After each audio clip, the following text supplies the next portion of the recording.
வணக்கம் மண்வாசனை சொந்தங்களே. இன்று நாங்கள் ஆர்நகர் வீதி மூலாயில் அமைந்துள்ள சாரதாஸுக்கு வந்திருக்கின்றோம். சாரதாஸ் என்றால் என்ன, அந்த நிறுவனத்தில் என்ன இருக்கும் அப்படின்னு சொல்லி நீங்கள் யோசிக்கலாம்.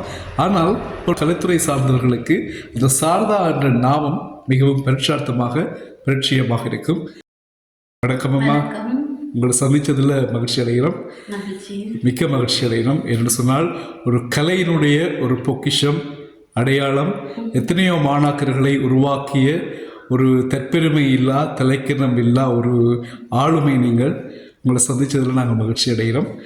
உங்களோட ஊரில் எத்தனையோ யாழ்ப்பாணத்தில் பிரபலமான இடங்கள் இருந்தாலும், இலங்கையில் இருந்தாலும், உங்களோட ஊருக்கு பக்கத்தில் உங்களோட ஒரு பிள்ளைகளை வளர்க்க வேண்டும் என்பதற்காக உங்கள் ஊரிலேயே இந்த துறை சார்ந்த, குறிப்பாக உங்கள் நடனத்துறை சார்ந்த அத்தனை பொருட்களையும் விற்பனை செய்து பிள்ளைகளை ஊக்குவித்துக் கொண்டிருக்கிறீர்கள். உங்களை பற்றி நாங்கள் எங்களுடைய நேயர்களுக்கு அறிமுகப்படுத்த போகிறோம். எப்படி இருக்கிறீங்க?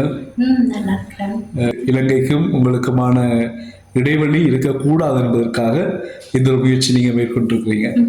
உங்களோட அறிமுகத்தை பற்றி சுருக்கமாக பார்ப்போம். என் பேர் சாரதா முருகையா. நான் ஒரு நடன ஆசிரியை, பரத கலாலயம் டான்ஸ் காலேஜினுடைய டைரக்டர் பரத கலாலயம். இது கனடாலையும் இருக்குது, ஜெர்மன்லையும் இருக்குது, அதே மாதிரி இலங்கையிலையும் என்னுடைய இந்த மூலாய் கிராமத்தில் இருக்குது. கடந்த ஜனவரியில் இந்த கடையை நான் இது பண்ணிக்கொண்டேன். என்னென்னா இங்கே இருக்கிற மக்களுக்கு, இங்கே இருக்கிற என்னுடைய ஸ்டூடெண்ட்ஸ், நான் சிவபிரகாசாவில் படிப்பிச்சேன்னா, மூலாய் சிவபிரகாசா, கொழும்புலையும் துகிகுடி தமிழ் மகாவித்யாலயம் அங்கேயும் படிப்பிச்சுட்டு, அதனால் இங்கே என்னுடைய ஊர்லேயே நான் இப்படி ஒரு இதை செய்து இங்கே இருக்கிற மக்களுக்கு தேவையான வசதிகளை நான் செய்து கொடுக்கணும். எனக்கு எந்தவித ஆதாயம் கிடைக்கணுமென்றது இல்லை. ஆனால் என்னுடைய பிள்ளைகளுக்கு, அதாவது என்னுடைய ஸ்டூடெண்ட்ஸ், இந்த பிள்ளைகளும் இங்கே இருக்கிறார்கள்.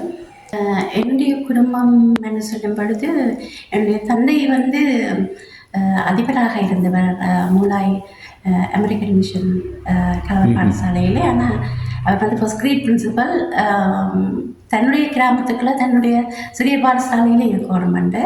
அம்மா ஐஎஸ்சிஆர், தமிழுக்கு ஐஎஸ்சிஆர் இன்சர்வீஸ் அட்வைசராக இருந்தவர். அவரும் அதே இதில் இந்த அமெரிக்கன் மிஷனில் தான்.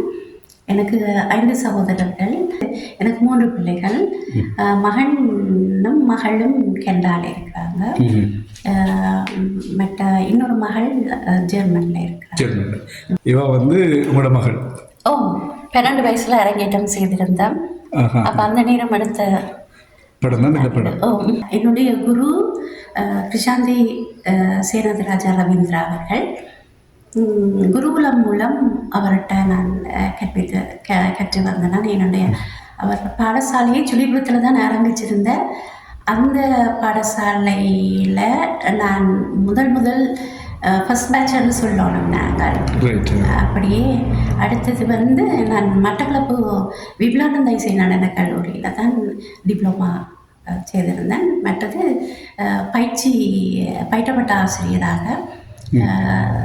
ஸ்ரீலங்கன் கவர்மெண்ட் ஆசிரியராக பணிபுரிந்த நான் 9 வருடங்களை கிட்ட. எங்களுக்கு தெரிந்த விடயங்களை மற்றவர்களுக்கு சொல்லிக் கொடுத்தல் என்பதுதான் கலையினுடைய, ஒரு கலைஞனுடைய ஒரு முழு ஆரோக்கியம் என்பார்கள் இல்லையா? அதை பரிபூர்ணமாக செய்து கொண்டிருக்கின்றீர்கள். வாழ்த்துக்கள், சிறப்பு. உங்களுடைய அடுத்த லட்சியம் அல்லது பயணம்? இப்போ நான் நட்டுவாங்க கிளாஸஸ் எடுத்துக்கொண்டிருக்கிறேன். பேச்சுலர் ஆஃப் டான்ஸ் செய்த ஸ்டூடெண்ட்ஸுக்கு நட்டுவாங்கம் கொடுத்தேன். எனக்கு அதை விட சிறார்களிலிருந்து கொண்டு போகிறது தான் எனக்கு ஒரு விருப்பம். அபிநய பாடலில் இருந்து பரதநாட்டியத்துக்கு அப்படியே அவர்களை முழுமையாக, எப்படி நான் இங்கே ஒரு ஆசிரியையாக இருந்து சேவையாட்டி கொண்டிருந்தேனோ அதை தொடர்ந்து செய்யணும். இன்னொரு விடயம், என்னுடைய தந்தையாருடைய பாடல்கள் அனைத்தையும் திரும்ப அதை எடுத்து நாடக பாடல் உருவாக்கத்தை மீண்டும் அதை கொண்டு வர வேணும், செய்ய வேணும் என்றது.